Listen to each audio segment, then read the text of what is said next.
Hey everyone, welcome back. It's Kina. Today's Friday. We're going to have our true crime mukbang. I have Five Guys today where I have a double cheeseburger with lots of stuff.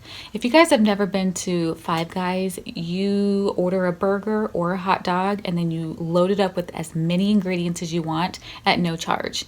Granted, the burger was like $7 and some change and the hot dog was like $5. So it's a little pricey, but you can like really stack up all the ingredients. So I have lettuce and tomato, jalapenos, pickles, grilled onions, all that on my double cheeseburger. And then on my hot dog, they grill the hot dog, so I have grilled onions and jalapenos on that. You get a cup of French fries, and then they fill up the bag with like more French fries. So it's always an abundance of fries. This is a small. And then you get peanuts, of course. I don't ever eat the peanuts, but my kids love it. So anyway, in today's true crime, we're going to be talking about the Slenderman stabbing. The Slender Man stabbing. Do you guys remember that in 2014? It was in Waukesha. I think that's how you pronounce it. Wisconsin.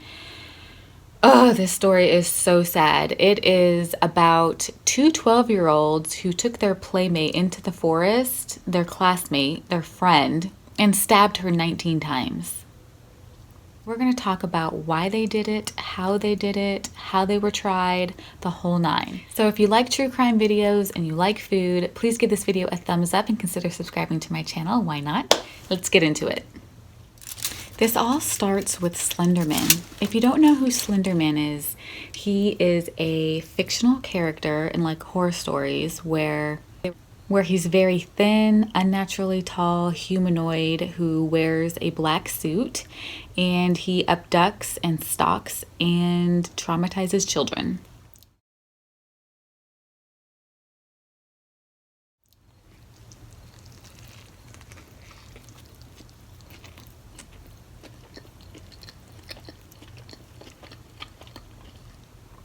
I've said this before in my videos, but Five Guys, in my opinion, is the best burger in fast food.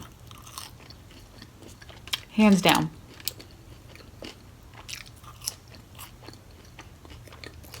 So it was May 31st, 2014 in Wisconsin, and Anissa Weyer and Morgan Geyser were two 12-year-old girls who stabbed their friend and classmate, Peyton Leutner.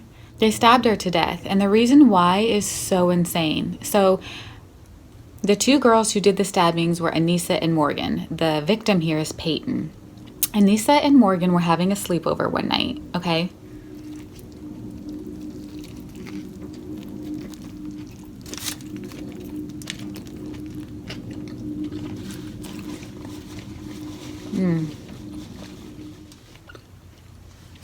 At this sleepover, Anissa and Morgan claimed that they believed that Slenderman is real. And they wanted to prove their loyalty to him and become one of his proxies. Like a servant of his, you know? They wanted to prove his existence and prevent him from harming their families, and they believed the only way to do this would be to kill someone.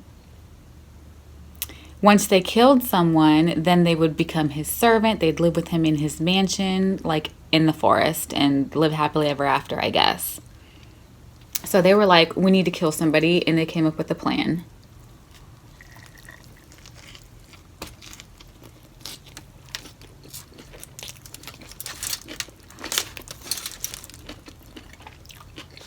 I want to try this hot dog. I don't know about you, but anytime anybody at a sleepover says, okay, let's come up with a plan to kill somebody, sleepover is over. I'm leaving. Not normal.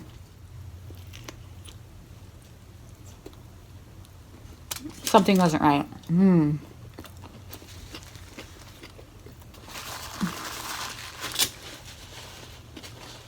So they made this plan to kill somebody, right? And prove Slenderman's existence, blah, blah, blah. So the next day, they get one of their friends, poor little Peyton, to play hide and go seek with them in the woods. During that game of hide and seek, both of the girls pin Peyton down and stab her 19 times in her legs, in her arms. They got her in her diaphragm, which like punctured her liver and her stomach. My gosh. They were a millimeter, like a millimeter away from stabbing her in the heart. 19 times.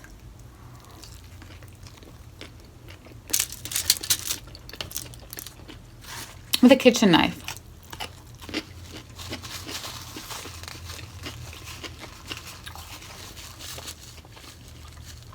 I was trying to picture this whole thing because my son's 13 and I'm like a 12-year-old stabbing 19 times another 12-year-old. Can you imagine the amount of blood? Like, that would just freak a kid out, right? A normal kid.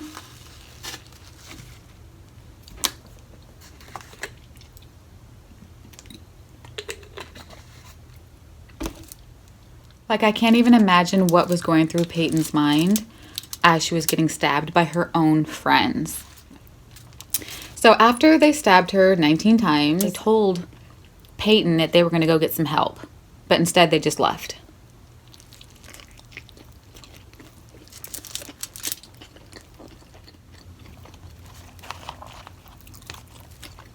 After they leave, Peyton drags herself to a nearby road and a cyclist finds her.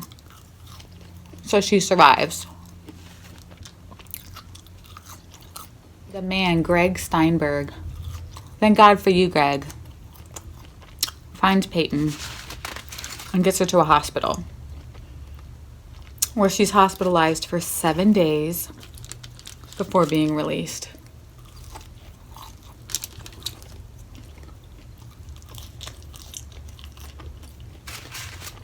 Anissa and Morgan were found near Interstate 94 with a bag that still had the weapon in it. And they were asked why they did it. And the girls said that they felt guilty, but they felt it was necessary to do to appease the Slender Man.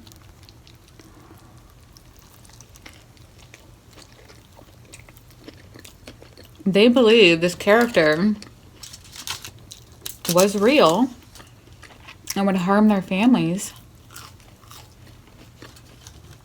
if they didn't kill someone. This is so good. I'm so enjoying this.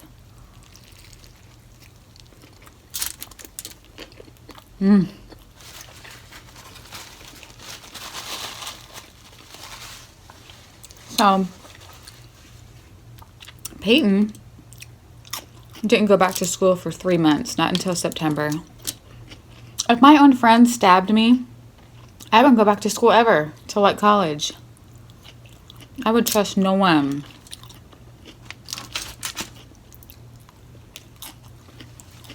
Right? Like,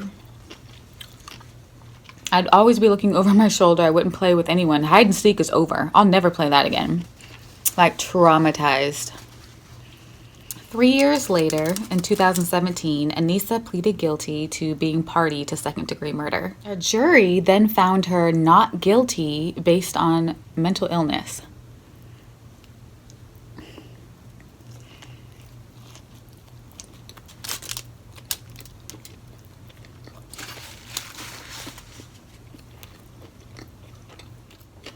Morgan accepted a plea offer where she would not go to trial and she would be evaluated by a psychotherapist. Which I totally agree with at this point, because something's not right in the mind. Morgan later pleaded guilty, but the jury found her not guilty, same for Anissa, due to mental illness.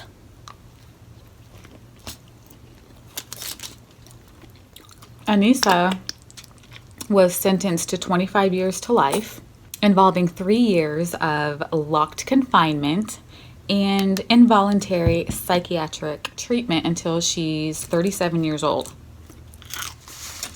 Morgan, the accomplice, was sentenced to a maximum of 40 years to life, also with 3 years of locked confinement and involuntary psychiatric treatment.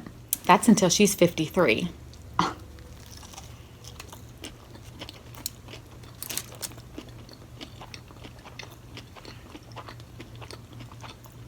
I know a lot of times people try to just come off as crazy, But I mean, Morgan said, no, I'm guilty. I did this. And the jury's the one who said, you're sick, honey. You need help. And they're getting the help that they need. So, of course, that wiki site or whatever, creepypasta, was like banned and blocked from their school district because that's where these girls even got the idea of Slenderman. Or from creepypasta. And that following week, the Slenderman creator, Eric Nedson, released a statement saying he was deeply saddened by the tragedy and his heart goes out to the families and those affected by the situation. Something cool, though, is that the creepypasta community held a 24-hour live stream in honor of Peyton to help raise money for her medical bills. That was like June 13th and 14th of 2014. Just talking about the situation and just trying to honor Peyton and everything that she and her family went through. On August 12th, the Wisconsin governor, Scott Walker, issued a proclamation that Wednesday, August 13th, 2014, would be Purple Hearts Day and encouraged all the people of Wisconsin to wear purple in honor of Peyton. And the city of Madison, Wisconsin did something really cool too. They held a hot dog and bratwurst festival. More than 250 volunteers selling these bratwursts and raising money for Peyton's hospital bills. They raised over $70,000 to help the family. So, shout out to Wisconsin for pulling together as a community and making a difference for Peyton and her family. That was so tragic, and I can't imagine what her hospital bills were for a week. Who knows if she had insurance or not? You know how that goes. There's also a documentary, if you guys want to check this out. HBO released it in 2016. It's called Beware the Slenderman.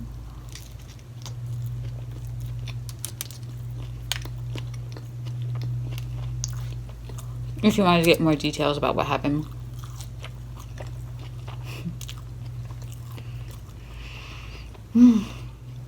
Let me know in the comments what you guys thought about this. Well, I'm done here. Thank you guys so much for being here with me today. I appreciate you so much. I hope you have a great rest of your day, and I'll see you in the next video. Bye.